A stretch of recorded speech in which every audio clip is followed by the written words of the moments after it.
Sobre estrutura, agora eu vou começar a colocar algum conceito, quer dizer, são dois conceitos que eu trouxe, né?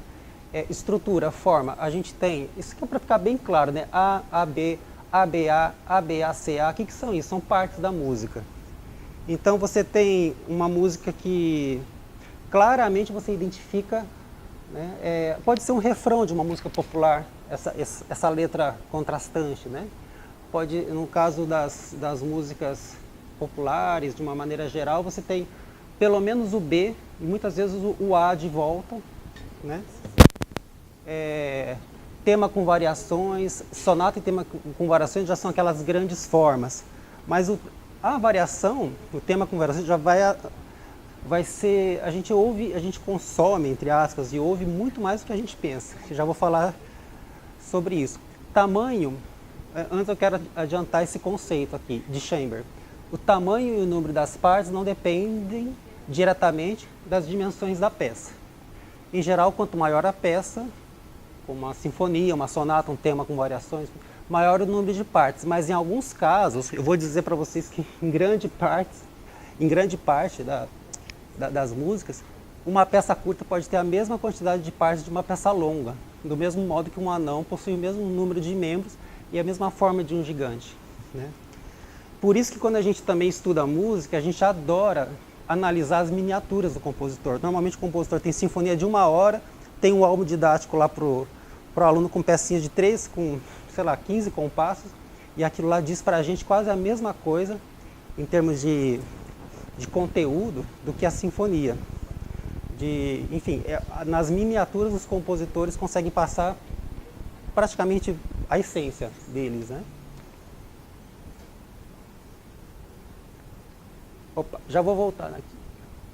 Noção de variação, contraste. Aqui que é o ponto central do que eu trago para vocês. Você colocou Chamber? Quando eu era garoto, eu ouvia sobre ele e que ele queria ter criado a música do Decafônico. Sim, sim. E aí você está trazendo, eu fiquei curioso para saber qual é a relação disso com essa do Decafônico, o que é isso? Então, Não sei se eu interrompi. não, eu faço um adendo, fica ótimo. O que o Chamber faz é incrível. Ele quer, de uma certa maneira, fazer com que... Vou dizer um pouco com as minhas palavras, mas assim, o que o Chamber faz com a literatura analítica dele e com a composição são coisas um pouco diferentes. Mas, de uma certa maneira, para defender o sistema do decafônico, a nova escuta que ele propõe, a nova organização, esse sistema do decafônico a que ele se refere, é também uma quebra do sistema tonal. Todo mundo está querendo quebrar com um sistema tonal que ninguém aguenta mais na virada do século. O Debussy, com aquelas sonoridades adirecionais, propunha também uma quebra, porque os acordes já não eram imantados, ou um não puxava o outro, as cadências deixavam de existir, né? Chamber de uma outra maneira. O que são os 12 sons? Os 12 sons. São os sons da escala musical, sem repetição, com uma série de regras, para que aquilo não caia no vício do que se fazia antes. Primeiro que não pode repetir. Então, algo do tipo assim...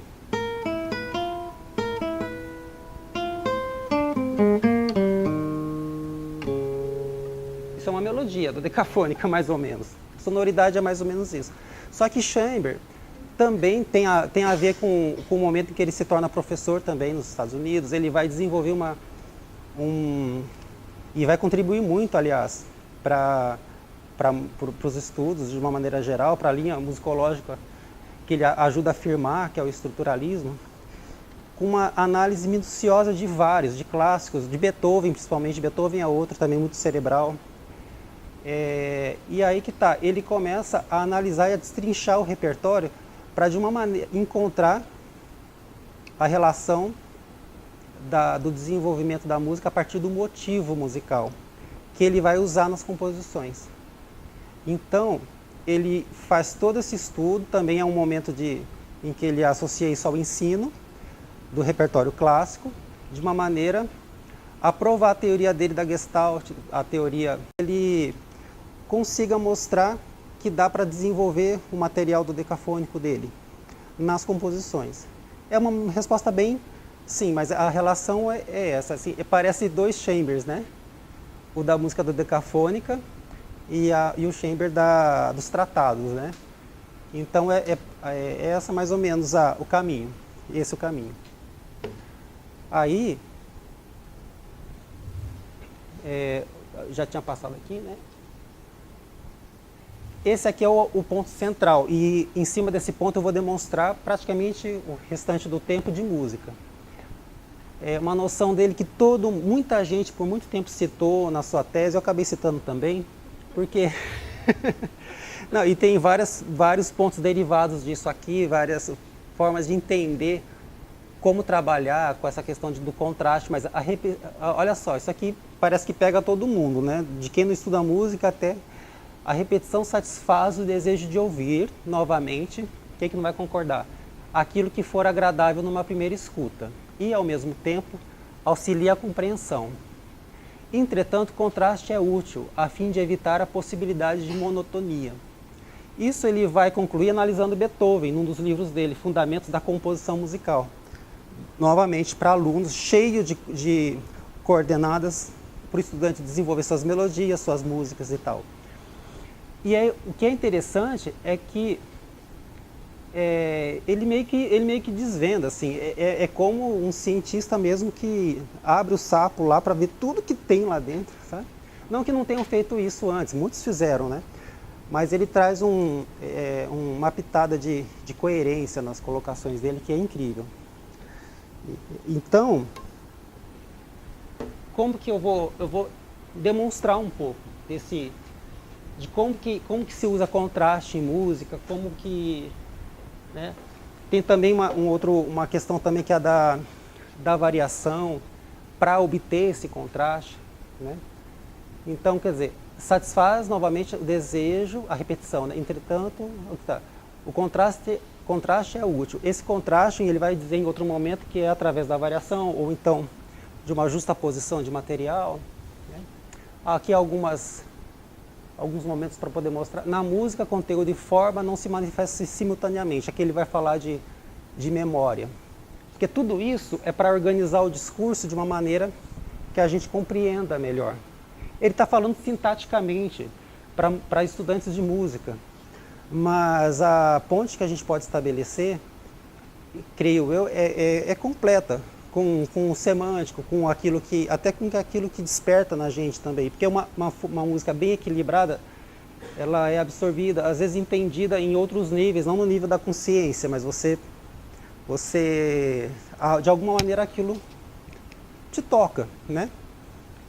Quando normalmente toca, muitas das vezes, enfim, a sintática está bem equilibrada.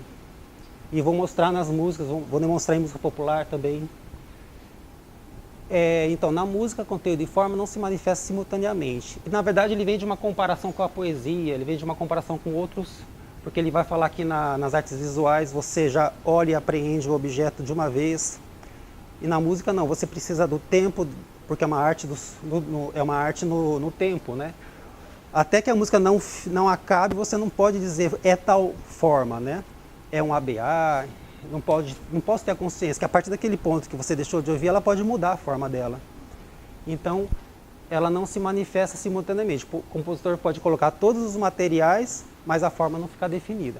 E sem guardar na memória todos os elementos de forma e conteúdo, isto é, sem a capacidade da memória, nenhum ouvinte será capaz de perceber a forma.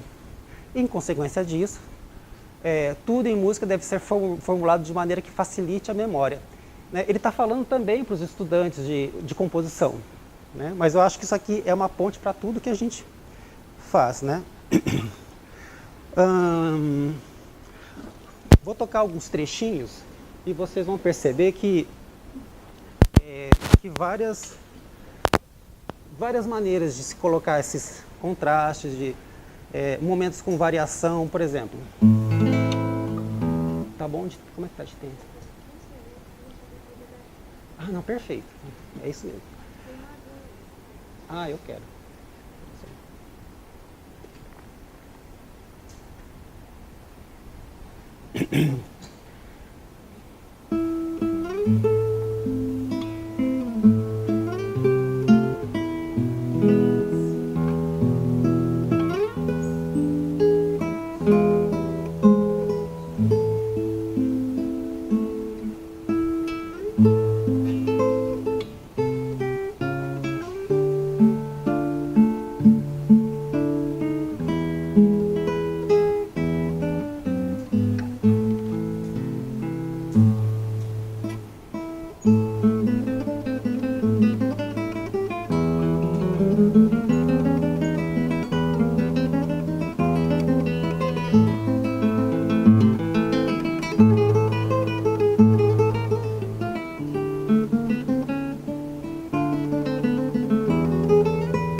que eu tenho aqui, né?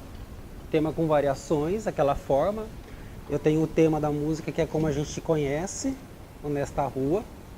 Depois eu tenho uma variação que já entra numa... As variações vão se sucedendo, equilibrando o discurso de várias maneiras, tanto que um tema de 1 minuto e pouco se transforma num tema de 3 minutos, né? Que a ideia do equilíbrio é chegar nos discursos maiores sem essa sensação de que hora que a música vai acabar, né? A ideia é fazer com que a gente... A música é uma arte no tempo e é pra gente esquecer do tempo. A boa música deveria fazer a gente esquecer do tempo, né? Então, a primeira variação, eu já entro com contraste de uma densidade de notas em relação ao tema, que é...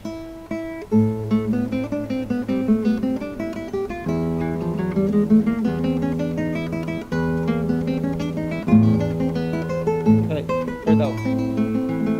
A terceira eu quebro com isso, né? De uma ideia linear eu vou para uma ideia forte de blocos musicais. A delicadeza para algo mais bruto, né?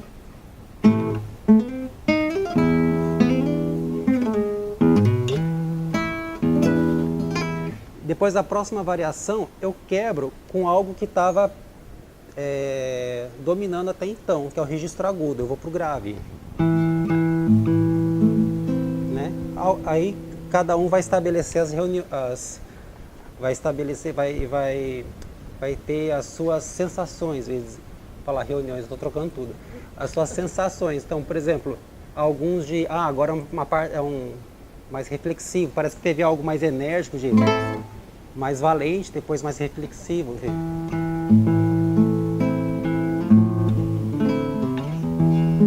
Tipo assim, essa rua não vai ser minha, sei lá, estou brincando. Brincadeira. Sobre essa noção de equilíbrio também, se a gente começar a fazer uma escuta um pouco mais crítica, é legal. Eu só faço a escuta crítica, não tem como não ser crítico. A gente fala que música é chata, mas a gente acaba ficando chato mesmo com música. Fazer o quê? Mas assim, vejam vocês como a gente tem esse equilíbrio, principalmente em música assim, um pouco mais de elaboração. É difícil a gente falar de certas músicas com relação a esse equilíbrio, mas olha só, vejam, concluam vocês mesmos.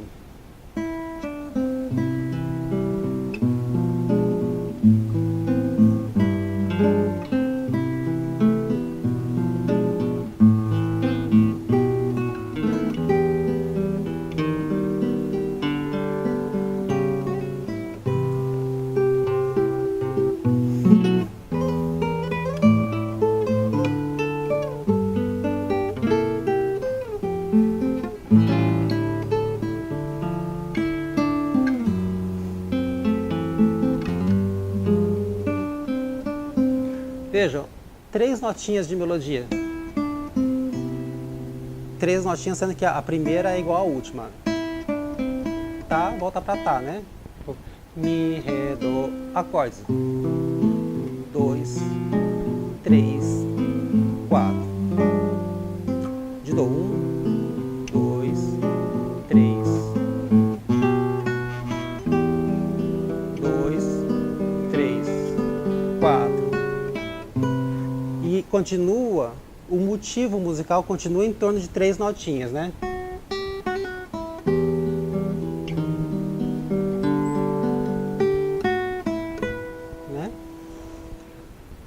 Quando eu vou para a segunda parte, olha só o contraste.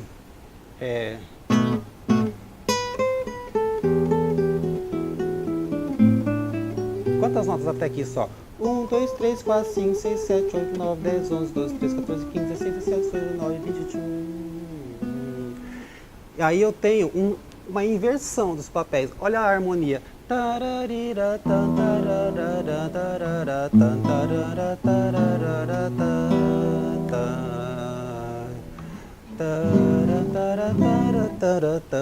Tem um mosquitinho que insiste aqui, vou ficar na palestra todo o tempo todo, o que esse cara tá fazendo? Né? Então, eu fico dando tapa no... Então, vejam vocês, a estrutura toda equilibradinha, mais notas, na melodia, menos notas na melodia na primeira parte, com uma harmonia mais rebuscada. Depois o jogo se inverte. A harmonia um pouco mais quieta e a melodia mais atuante, né? Então, quer dizer, a gente vê isso em muitas coisas, muitas músicas, né?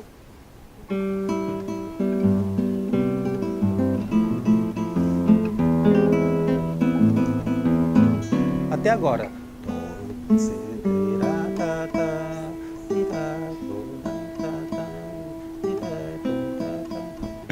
A harmonia.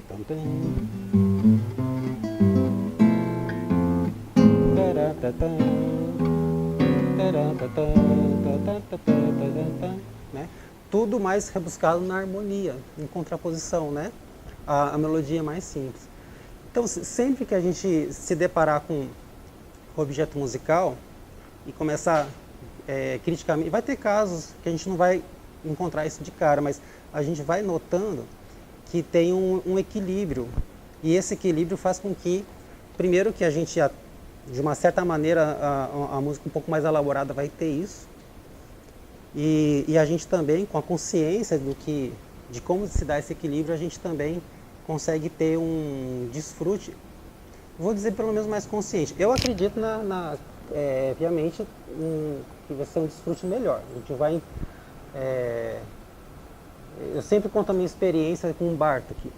Eu achava um compositor difícil de ouvir na graduação. E os professores, não que tem que analisar Bartók para entender, tem que analisar. Eu não gosto, gente. Tudo bem, eu vou fazer meus trabalhos. Fiz trabalhos analisando também música russa, Shostakovich, Prokofiev, isso aqui. Quando eu comecei a entender, né, o meu CD está repleto de música que homenageia esses caras. Tem a sonatina russa, porque depois que eu passei a entender, quer dizer, se descontinuou o mundo para mim. Eu passei a gostar, eu me arrepio de ouvir uma sinfonia de Shostakovich. Então, quer dizer, depois... Então eu acredito, num primeiro momento, de repente, para pequenas formas, não faça talvez tanta diferença, o crítico, o não crítico, mas na medida que você vai tomando consciência mesmo, é claro, né? Eu estou estudando a música, enfim, faz parte da minha formação, etc., né? Mas, assim, é uma experiência que conta que o entendimento, sim, ele leva a um desfrute melhor, assim, mas é difícil de trazer em palavras, né? Mas deixa eu dar mais alguns exemplos a respeito do contraste, por exemplo. Tem mais uns minutinhos, né, Malé? Tá quase acabando? Bom,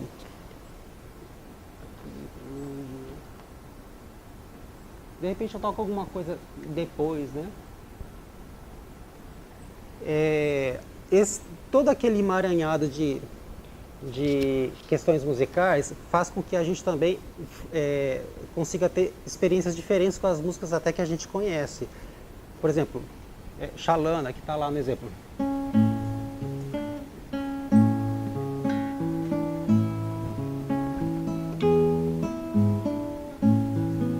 Uma música bem simples, né?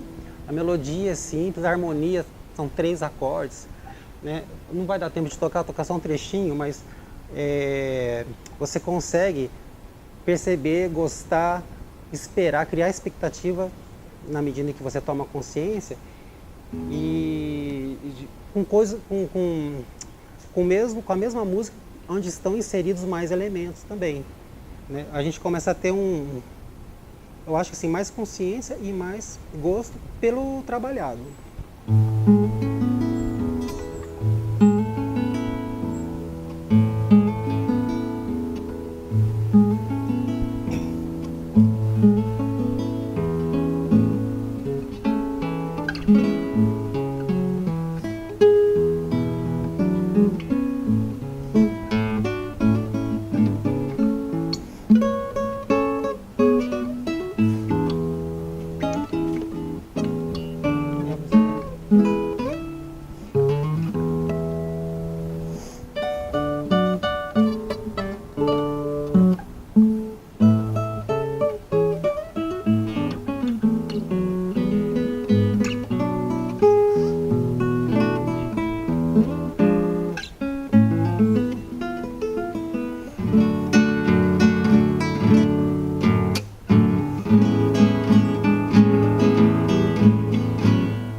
nada a ver com a música, né?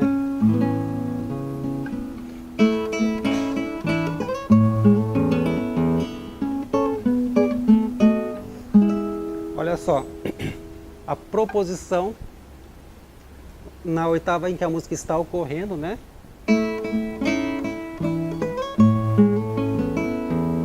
Aí uma oitava abaixo, nem se despedir. Aí o arranjo começa a ficar complexo, né?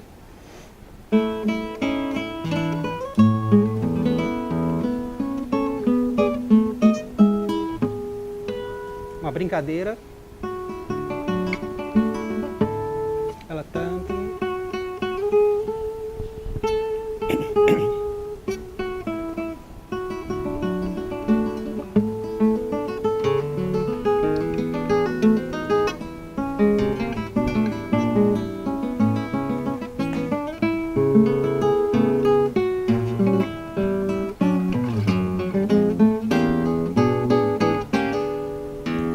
Por aí vai. Então, a Xalana é um bom exemplo de um equilíbrio também, quer dizer, usando essas figuras, usando as ferramentas, né, de como conseguir, de como elaborar de uma maneira mais interessante a música, não que ela não tenha a sua beleza, né? Porque também tem a questão dos instrumentos, o funcionamento de cada um e tal, né? E a gente trabalha muito essas ferramentas de acordo com aquilo que a gente vai, se é para a gente tocar, se é para um grupo tocar, né? Mas de uma maneira geral a apreciação ela é uma só, né? E acredito que de posse dessas, desse tanto das ferramentas e tal, e desse exercício crítico, a gente tem a gente consegue ter uma escuta consciente e às vezes mais apurada. Com certeza. A exemplo do Bach que eu toquei, né? De repente a Xalana faz parte, tem uma elaboração mais simples, e aí a gente, ou não por ser mais simples, por ser familiar, talvez mais por isso. Mas o Bach vocês viram no começo, né? Desconstruindo, a gente consegue perceber bem os elementos lá, né? E torna então aquilo mais da gente, né? A sensação que eu tive quando eu toquei o Bach é que vocês puderam perceber aquela música de vocês, como a Xalana já era, antes de mostrar o arranjinho, né? Eu acho que é isso.